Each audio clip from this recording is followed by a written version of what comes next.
효성그룹 비리 의혹을 수사하고 있는 검찰이 이번 사건의 핵심 당사자인 조성래 회장에 대한 2차례 소환 조사를 모두 마쳤습니다.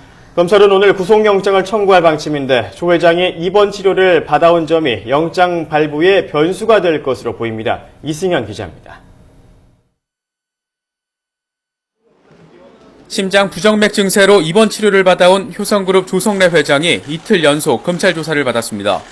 첫날 12시간 동안 조사받는 과정에서 건강 문제를 호소해 이틀로 나눠서 조사를 받게 된 겁니다.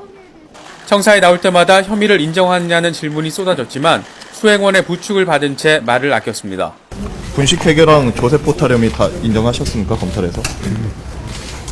회장님, 저기 일가가 사례로 다 소환돼서 조사받고 계신데 신경 한 말씀만.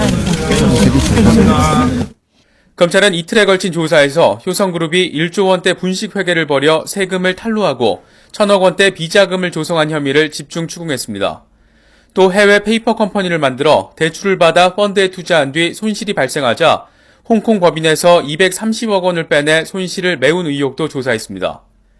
특히 장남 현준 씨가 비슷한 수법으로 투자 손실금 800만 달러를 홍콩 법인으로부터 끌어들이는 과정에서 조 회장이 관여했는지도 캐물었습니다. 하지만 조 회장은 혐의를 대부분 부인한 것으로 전해졌습니다. 특히 1조 원대 분식회계와 탈세 등은 외환위기 당시 회사의 부실을 막고 생존하기 위한 어쩔 수 없는 선택이었다고 주장한 것으로 알려졌습니다.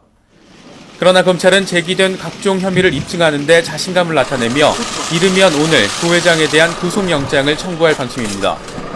하지만 조 회장이 입원 치료를 받아온 점이 영장 발부를 결정하는 실질심사 과정에서 변수가 될 것으로 보입니다.